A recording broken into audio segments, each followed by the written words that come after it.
ஐயோ சக்கரை இல்லையே. ஏமா உனக்கா குட்டி இந்த பக்கத்து வீட்டு பரிமளா ஆண்டி கிட்ட போய் சக்கரை வாங்கிட்டு வா. போமா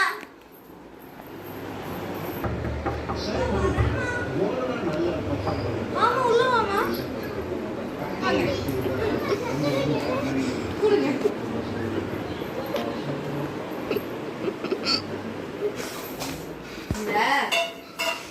வேற வேலையே இல்லை இந்த கீதா ஆண்டிக்கு. சக்கரை கொடு மக்கரை கொடுங்க.